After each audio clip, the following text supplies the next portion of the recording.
নমস্কার। যুক্তি তর্ক সঙ্গে অর্কয় আপনাদের স্বাগত। আপনাদের সঙ্গে আমি অর্কপ্রভ সরকার। কিছুদিন ধরেই আইএনডিআইএ জোটের শরিকরা, বিশেষ করে কংগ্রেস, এদিকে তৃণমূল, সবাই হাওয়া খুব গরম করছিলেন যে আরএসএস নাকি বার্তা দিয়েছে নরেন্দ্র মোদীকে এই সেপ্টেম্বর মাসে সরে যেতে হবে। 17ই সেপ্টেম্বর মোদীজি 75 পূর্ণ করছেন। তারপরে নাকি এক মুহূর্ত প্রধানমন্ত্রী হিসাবে নরেন্দ্র মোদীকে ক্ষমতায় দেখতে চাইছে না নাগপুর। সঞ্জয় রাউত থেকে শুরু করে জয়রাম রমেশ, মল্লিকার্জুন খাড়গে, ডেরেক ওব্রায়েন সমস্যারে হুক্কাউয়া করছিলেন। তো সঙ্গের শতবর্ষ দিল্লিতে একটা আলোচনা হচ্ছিল বিজ্ঞান মঞ্চে। সেখানে আলোচনার শেষে যারা শ্রোতা ছিলেন, সাংবাদিকরা ছিলেন, তারা নানা রকম প্রশ্ন করেন মোহন ভাগবতজিকে।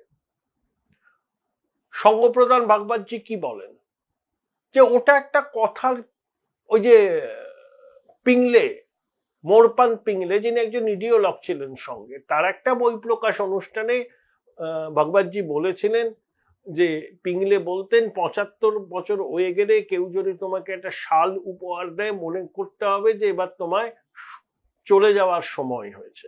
এটা মোহন ভাগবত বলেছিলেন। ব্যাস, হুক্কা হুয়া শুরু হয়ে গেল। এটা নাকি নরেন্দ্র মোদীকে ইঙ্গিত করে বলেছেন ভাগবত। ভাগবত স্পষ্ট জানিয়েছেন তারও 75 বছর হচ্ছে, তিনিও আপাতত দায়িত্ব থেকে সরছেন না এবং মোদীজিরও প্রধানমন্ত্রীর পদ থেকে সরে গিয়ে একে মার্গদর্শক মণ্ডলীতে যাওয়ার এখনো কোনো রকম পরিকল্পনা নেই। 2034 সালের লোকসভা নির্বাচনও নরেন্দ্র মোদীর নেতৃত্বে বিজেপি ভোটে লড়বে। আপনি যদি সক্ষম থাকেন, আপনি যদি ফিট থাকেন, বয়স কোনো ব্যাপার নয়, বয়স একটা সংখ্যা মাত্র। নরেন্দ্র মোদীর যা ফিটনেস যে কোনো 25 বছরের যুবককে লজ্জায় ফেলতে পারে। তাই বিজেপিতে কোনো কিন্তু লিখিত টিখিত নেই। বিজেপির সংবিধানে 75 হয়ে গেলে পদ ছাড়তে হবে, এটা অলিখিত। দেখুন, মুরলী মনোহর যোশী, লালকৃষ্ণ আডবাণী সক্রিয় রাজনীতি থেকে যখন সরে গেছিলেন, ধরুন 2014কেই আমি ধরি, 2014 আদবানিজি লড়েছিলেন, আমি 2019কে ধরলাম, তখন আদবানিজির বয়স 88, 87, 88, 75 থেকে অনেক বেশি। যোশীজিরও তাই। তাই 75 পেরিয়ে গেছে, সঙ্গে সঙ্গে অবসরের গ্রহে পাঠিয়ে দিয়ে মার্গদর্শক মণ্ডলীতে নিয়ে যাওয়া হয়েছে। এই যে ন্যারেটিভ তৈরি করা হয়েছে, এটা হচ্ছে বিজেপির ভিতরে একটা অন্তর্দ্বন্দ্বকে উস্কে দেওয়ার জন্য। যেমন কেজরিওয়াল নির্বাচনের আগে বলেছিলেন না যে এবারের নির্বাচন মোদীজি নিজের জন্য চাইছেন না, ভোট অমিত শাহের জন্য চাইছেন, কারণ 75 হয়ে গেলে তিনি তো সরে দাঁড়াবেন, অমিত শাহকে প্রধানমন্ত্রী করবেন। আসলে যোগী আদিত্যনাথকে উস্কে দেওয়ার জন্যই তিনি এই কথাগুলো বলেছেন। রাজনীতিতে এগুলো হয়, কিন্তু এই যে সচেতন ভাবে একটা মিথ্যা ন্যারেটিভ এতদিন ধরে চালিয়ে গেল আইএনডিআই জোটের লোকজন, যে মোদীজিকে সরে যাওয়ার বার্তা দিয়েছেন ভাগবত, তিনি নিজেও সরে যাবেন, তখন আমি বলেছিলাম এটা সম্পূর্ণ কল্পনা। নেই কাজ তো খইবা। নিজেদের দলের হাল হাকিকাত নিয়ে এদের কোন রকম চিন্তা ভাবনা নেই। মোদীজি কবে অবসর নেবেন, আরএসএস কি ভাবছে, সেই সব নিয়ে তারা ব্যতিব্যস্ত। কিরকম থোতা মুখটা ভোতা হয়ে গেল। মোদীজি 2034 সালেও বিজেপিকে নেতৃত্ব দেবেন লোকসভার ভোটে। নিশিকান্ত দুবে বলেছিলেন না, মোদীজি হচ্ছে অন্যদের সঙ্গে বিজেপিকে আলাদা করে দিচ্ছে। উইদাউট নরেন্দ্র মোদী বিজেপি 150টা আসন পাবে, কিন্তু নরেন্দ্র মোদী ক্যাপ্টেন হিসাবে ভোটের ময়দানে থাকলে বিজেপি রিনিউড ভিগার নিয়ে নামতে পারবে। এবং অপোজিশনের যা অবস্থা এখন, হ্যাঁ, তারা আপাতত আরো 10-15 বছর নিশ্চিন্তে থাকুন, প্রধানমন্ত্রীর কুর্সি তাদের জন্য খালি নেই। কেউ বলতে পারেন আপনি মোদীজির ওই ওকালতি করছেন। ওকালতি করছি না, বাস্তবটাই বলছি। 14, 19, 24 এই 3টে লোকসভা নির্বাচনে কংগ্রেসের মোট আসন যা পেয়েছে কংগ্রেস, 2024 লোকসভা নির্বাচনে বিজেপি যে আসন পেয়েছে তার থেকে কম। তাহলে আইএনডিএ জোটের সব থেকে বড় দল কংগ্রেস, সেই কংগ্রেস এখনো 3 অঙ্কে পৌঁছতে পারেনি। কংগ্রেস যবে 160-এর উপর আসন পেতে পারবে তবেই INDI জোটের ক্ষমতায় আসার স্বপ্ন দেখাটা বাস্তব বলে আমার মনে হয়। 100 যে পার করতে পারেনি 2014 থেকে 24, সে রাতারাতি 150 আসন পাবে, আপনি স্বপ্ন দেখতে পারেন, কল্পনা করতেই পারেন, বাস্তবের সঙ্গে এর কোনো মিল নেই। বিহারে কিন্তু হারবে INDI জোট, হারবে এটা জানে, সেই জন্যই আর্তনাদ করছে। ভোট চুরি করছে নির্বাচন কমিশন, ভোটের অধিকার কেড়ে নিচ্ছে গরিব মানুষ, প্রান্তিক মানুষের, এই ন্যারেটিভ তৈরি করছে। এগুলো হচ্ছে পরাজয়ের আগাম পূর্বাভাস। বুঝতে পেরেছে যে হারবে, সেই জন্যই আগে থেকে হারাটাকে জাস্টিফাই করার জন্য নির্বাচন কমিশনের ঘাড়ে দোষ চাপাচ্ছে। এখন বিজেপির সভাপতি কে হবে? সঙ্গকে জানতে চেয়েছিল সাংবাদিকরা মোহন ভাগবতজির কাছে। মোহন ভাগবতজি একটা কথা বলেছেন, এটাও রসিকতার ছলে, যে RSS পরামর্শ দেয় বিজেপিকে, বিজেপি ঠিক করে। আর RSS যদি এটা করতো তাহলে অনেকদিন আগেই এটা হয়ে যেত। এটার মধ্যে অনেকে আবার ইন্টারপ্রেট করতে শুরু করেছেন যে RSS এর পছন্দের লোককে এখনো স্বীকার করতে রাজি নয় মোদিজি, অমিত শাহ, সেই জন্যই জটিলতা রয়েছে।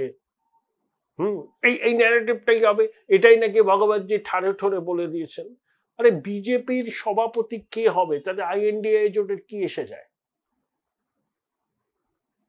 Trinamool Congress, Samajwadi party, up, Congress, DMK এর মতো, RJD, JMM এর মতো তো বিজেপি পরিবারবাদী দল নয়।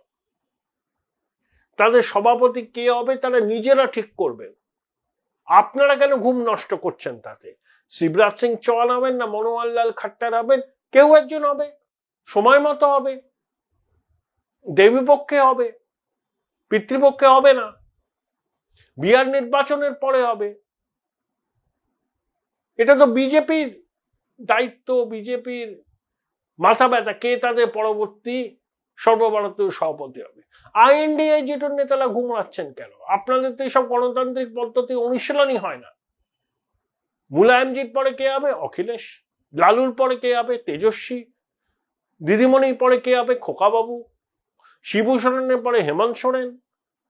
স্টালিনের পরে উদয়নিধি। এসব তো ঠিকই আছে। বিজেপি একটা এত বড় দল, তাতে বিভিন্ন মত আছে, সংঘের একটা মত আছে, সেই মত সবসময় যে বিজেপি মেনে নেয় তাও নয়, কিন্তু তারা একটা আলোচনার মাধ্যমে একটা ঐক্যমত্যে আসে। ঐক্যমত্য আসতে যা সময় লাগবে, তাহলে আপনারা ছোটাচ্ছেন কেন? আবার কিরকম 82 শিক্ষার থাপ্পড় খেলেন যে মোদিজি অবসর নিয়ে নেবেন, এটাই নাকি সঙ্গপ্রধান চাইছেন। সঙ্গপ্রধান বলেই দিলেন তিনিও অবসর নিচ্ছেন না, আর মোদিজির অবসর নেওয়ার কোনো প্রশ্নই নেই। একে বলে না নেই কাজ না খইবাজ। নিজেদের চরকায় তেল দিলে, নিজেদের দলকে গোছালে আপনারা লড়াই করার জায়গায় থাকবেন। সেটা যদি না করে মোদিজি কবে অবসর নিচ্ছেন এই নিয়ে বাজার গরম করেন কিছু রুটলেস ওয়ান্ডার, তাহলে বুঝতে হবে আপনারা দেয়াল লিখনটা স্পষ্ট দেখতে পাচ্ছেন যে আগামী 20 বছরও দেশের প্রধানমন্ত্রীর কুর্সি ইন্ডিয়া জোটের কোনো নেতার জন্য খালি নেই।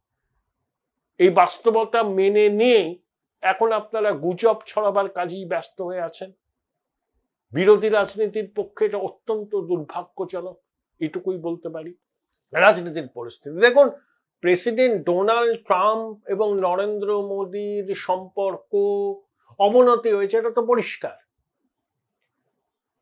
ডোনাল্ড ট্রাম্প 30 না 35 বার দাবি করেছেন তিনি ভারত পাকিস্তানের সংঘাত থামিয়েছিলেন, কিন্তু প্রধানমন্ত্রী থেকে বিদেশ মন্ত্রী সবাই বলেছেন যে পাকিস্তানের DGMO আমাদের DGMO কে অনুরোধ করেছেন, তাই সংঘর্ষ থেমেছে। রাহুল গান্ধী দেশের প্রধানমন্ত্রী বিদেশ মন্ত্রীর কথায় ভরসা নেই, ট্রাম্পের কথাকেই বেদ বাক্য বলে মনে করে তিনি বারবার করে বলছে যে ট্রাম্প বলেছিলেন 24 ঘন্টা, মোদিজি 5 ঘন্টায় যুদ্ধ থামিয়ে দিলেন, তিনি নাকি ট্রাম্পের হাতের পুতুল। এই রাহুল গান্ধী জর্জ সোরসের ঘনিষ্ঠ, ওপেন সোসাইটি ফাউন্ডেশন জর্জের, তারা ভারতবর্ষ জুড়ে অস্থিরতা সৃষ্টি করতে চায়, সাংবিধানিক প্রতিষ্ঠানকে চ্যালেঞ্জ করার নীল নকশা তৈরি করে, এবারও তাই হচ্ছে। এই যে নির্বাচন কমিশনকে লাগাতার আক্রমণ করছে ভোট চোর বলে রাহুল গান্ধী বিশেষ করে, এর পিছনেও একটা নীল নকশা আছে। ভারতের সাংবিধানিক প্রতিষ্ঠানগুলোকে দুর্বল করা, এগুলো বিদেশি চক্রান্ত। জর্জ সোরেস ঘোষিত ভারত বিরোধী, রাহুল তার দোসর। যে বিরোধী দলনেতা দেশের সরকারের বক্তব্যকে গুরুত্ব না দিয়ে বিদেশি রাষ্ট্রপ্রধানের বক্তব্যকে বেদবাক্য বলে মনে করে, সে আমাদেরকে নীতিকথার পাঠ পড়াবে, দেশপ্রেমের পাঠ পড়াবে, এগুলো দেশের মানুষ বিশ্বাস করবে? গান্ধী পরিবারের কিছু অন্ধ ভক্ত স্তাবক থাকতে পারে, তারা উদ্বাউ হয়ে এই ঢেলে কোকার জন্য নৃত্য করতে পারে, কিন্তু দেশের মানুষের কাছে রাহুল গান্ধী এখনো প্রাপ্য, চিরকালই প্রাপ্য থাকবেন। এই দেয়াল লিখনটা কংগ্রেসের সমর্থকরা, অন্য নেতারা ভালো করেই বুঝতে পারছেন, কিন্তু তারা একটা পরিবারের শেকলে বাঁধা আছেন। সোজা কথাটা সোজাভাবে গান্ধী পরিবারের এই নেতার মুখের উপর দিয়ে বলতে পারছেন না। তাদের বড়, দেখুন রাহুল গান্ধী ওয়েলথ ক্রিয়েটারদের ঘৃণা করেন। দেশের মানুষ এই র্যাডিক্যাল লেফটিজমকে আর পছন্দ করে না। ইয়াং জেনারেশন তারা ওয়েলথ ক্রিয়েটারদের সম্মান করে, তাদের মতো হতে চায়। যেভাবে রাহুল লাগাতার আদানি আম্বানি সহ শিল্পপতিদের নিশানা করছেন, এটাও দেশের মানুষ ভালোভাবে দেখছে না। রাহুলের মাথাটা যে বামপন্থীরা খেয়ে নিয়েছে, এর থেকে সেটা প্রমাণ হয়। তারাও যেমন ওয়েলথ ক্রিয়েটারদের অসম্মান করে, ঘৃণা করে, এদের সঙ্গে সঙ্গে থাকতে থাকতে রাহুল গান্ধীরও কিন্তু সেই রোগ ধরেছে। তিনিও ওয়েলথ ক্রিয়েটারদের অসম্মান করেন, ঘৃণা করেন। এর জবাব দেশের মানুষ তাকে দিয়েছে, ভবিষ্যতেও দেবে। মানুষ তো অতীত থেকে শিক্ষা নেয়, ভুল থেকে সংশোধন করে। রাহুল গান্ধী কিন্তু এসবের ধারই ধারেন না। তিনি যেটা মনে করেন, যেটা ঠিক, সেটা ভুল হলেও সেটাতেই আঁকড়ে থাকেন। তাতে কংগ্রেস যদি সখাত শরীরে ডোবে, গান্ধী পরিবারের এই নেতার বিন্দুমাত্র তাতে বিচলিত বোধ করেন না। Join Indian Institute of Hotel Management now. Right choice, right decision.